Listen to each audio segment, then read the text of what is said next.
Fala galerinha, professor Oberon aqui na quarentena, mais uma vez fazendo uma videoaula para vocês sobre literatura e hoje o nosso tema é o Barroco.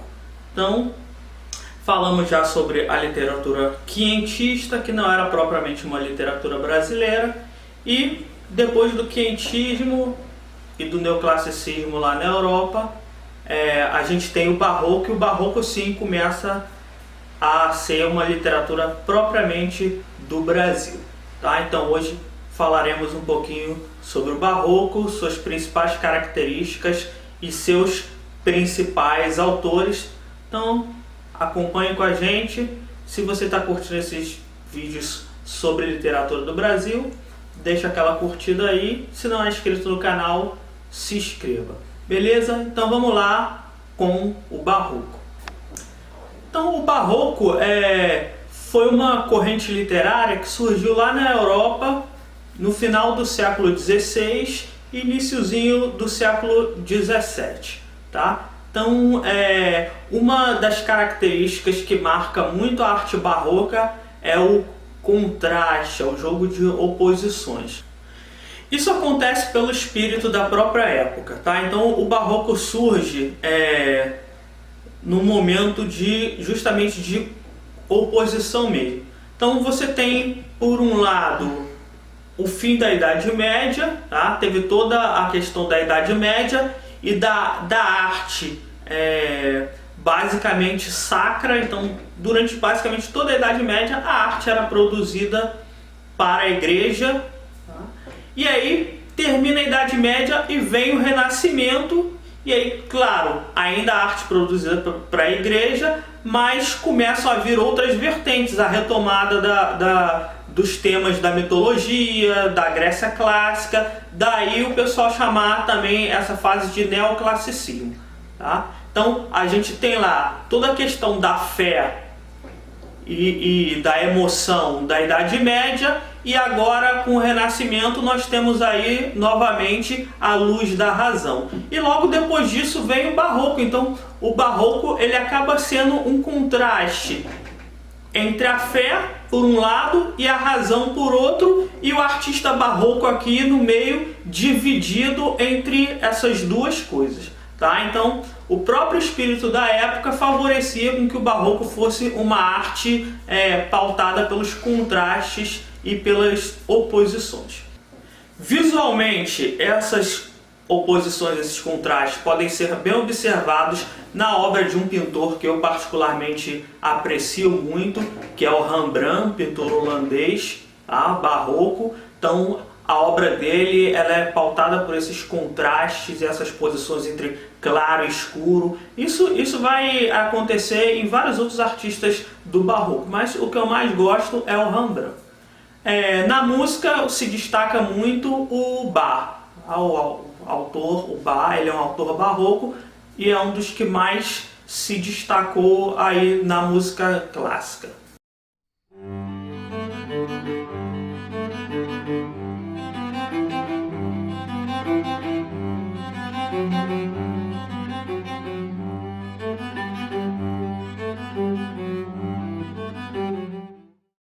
O Barroco ele veio para o Brasil no início do século XVII, e ele veio junto com os padres jesuítas que vinham aqui para cá catequizar os índios. Então, assim, durante todo o século de 1500, a colônia do Brasil ela teve início, os portugueses vindo.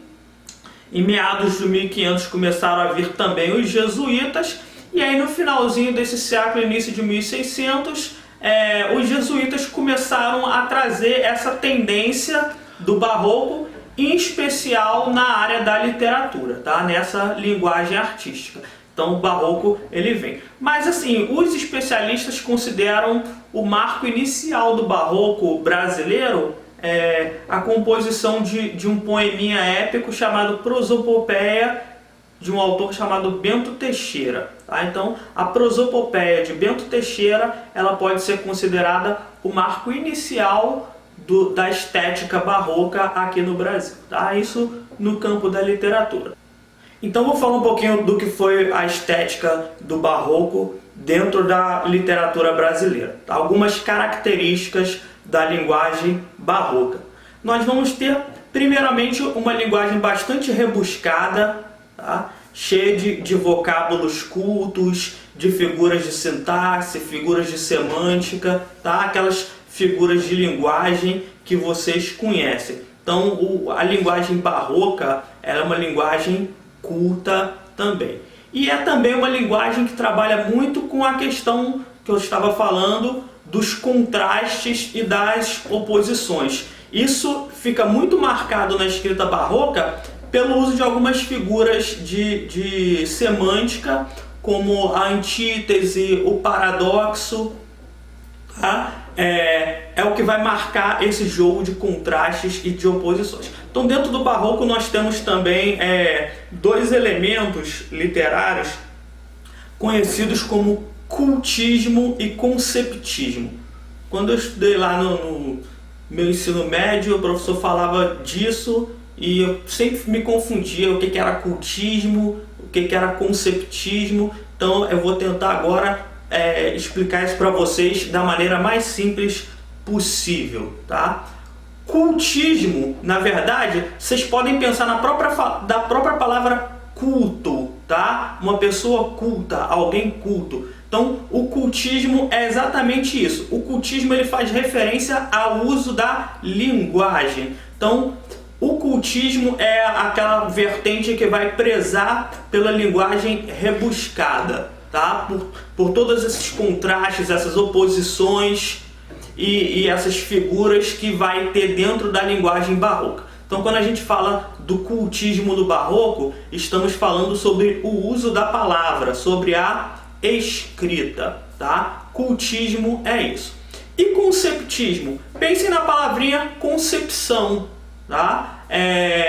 Conceptismo vem do jogo das ideias. Enquanto o cultismo é o jogo das palavras, o conceptismo é o jogo das ideias. Então, o que o autor barroco ele vai fazer na obra dele em relação ao conceptismo? Ele vai jogar com as ideias, principalmente com o raciocínio lógico. Então, o autor barroco ele vai escrever colocando ali dentro do texto dele uma lógica visando a convencer o leitor. Tá? Então a gente não está falando aqui de gênero dissertativo argumentativo, mas você já percebe uma tentativa de argumentação lá dentro do texto barroco. E aí os especialistas eles vão chamar isso de conceptismo. Tá? Os caras, os autores barrocos, eles vão usar a razão e a lógica para tentar convencer o leitor.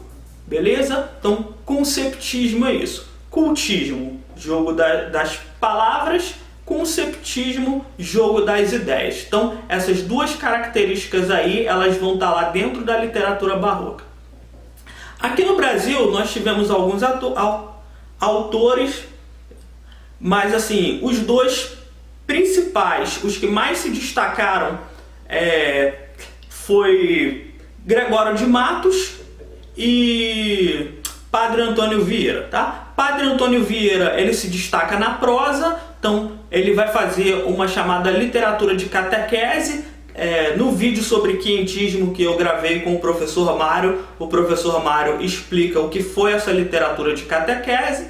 E aí o Padre Antônio Vieira, já trazendo essas tendências barrocas, ele vai escrever os sermões dele e vai colocar lá essa questão do conceptismo lá, do raciocínio lógico, visando a convencer o auditório, a plateia dele, por assim dizer, as pessoas que estavam lá assistindo os sermões dele. Então ele vai tentar convencer essas pessoas, obviamente, para o catolicismo, e aí ele vai argumentar dentro dos sermões. Isso aí é um traço barroco da literatura que acabamos de ver, é o conceptismo. Então, na prosa, quem se destaca mais é o Padre Antônio Vieira. Na poesia, o que mais se destacou foi Gregório de Matos, tá? Um poeta baiano que levou o apelido de O Boca do Inferno, porque ele satiriza muito. Então, o Gregório de Matos é o que melhor representa o Brasil aí na poesia barroca, tá? E Gregório de Matos, o interessante dele é que ele é praticamente o sagrado e o profano andando de mãos dadas, porque ao mesmo tempo que ele vai falar dos temas religiosos, dos temas sacros, de Jesus e etc., ele também vai falar de luxúria, ele vai fazer os poemas dele satirizando a cidade da Bahia, satirizando os desafetos dele, tem os poemas que seguem uma linha mais erótica. Então, Gregório de Matos, só nas próprias temáticas dele, você já consegue observar esses opostos aí se encontrando, o sacro e o profano, em Gregório de Matos. E ele vai jogar também muito com essa questão do cultismo e do conceptismo nos poemas dele. Os poemas dele são exagerados, possuem muito essas figuras de linguagem da antítese, do paradoxo, são sentimentais. Outra característica da linguagem barroca é isso, tá? É o exagero, então uma preocupação muito grande com a forma, com a linguagem e essa coisa do exagero mesmo. Então Gregório de Matos, ele vai ter tudo isso dentro da poesia dele, tá? E a poesia sacra também, ela marca muito esse contraste. Então ele vai ter os poemas satíricos, ele fica muito conhecido por causa disso. Inclusive ele chega até a ser banido do estado da Bahia, justamente por essa tendência dele a satirizar os seus inimigos. Ele acaba sendo exilado. Mas também tem os poemas lírico-amorosos e os poemas religiosos. E aí nos poemas religiosos ele também joga muito com a ideia do cultismo, tá? Eu tenho esse livrinho aqui, é uma coletânea, alguns poemas escolhidos de Gregório de Matos, tá? Inclusive é edição de vestibular, vem com algumas informações a mais. Então para quem está estudando para o vestibular aí, recomendo que vocês comprem esse livrinho, uma coletânea de Gregório de Matos. Eu marquei aqui um poema para ler um trechinho para vocês terem uma ideia de como acontece essa questão do cultismo e do conceptismo na linguagem de Gregório. O poema é intitulado A Jesus Cristo Nosso Senhor.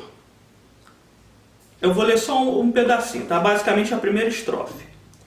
Pequei, Senhor, mas não porque em pecado, da vossa alta clemência me despido, porque quanto mais tenho delinquido, vos tenho a perdoar mais empenhado.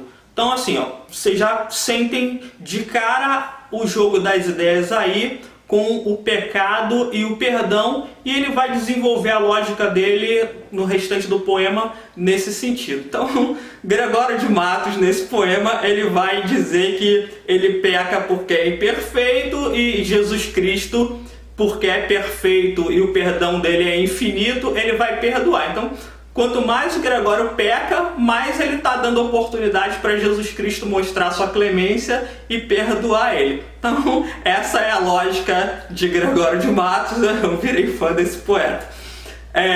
Então a gente vê aí a questão do conceptismo aí, cultismo com essas figuras da antítese, perdão e pecado, e conceptismo seguindo essa lógica aí do humano mortal finito que é pecador, e Deus que é infinito e que perdoa. Então por mais que ele peque, no fim ele vai acabar sendo perdoado se arrepender. Então essa é a linguagem de Gregório, tá?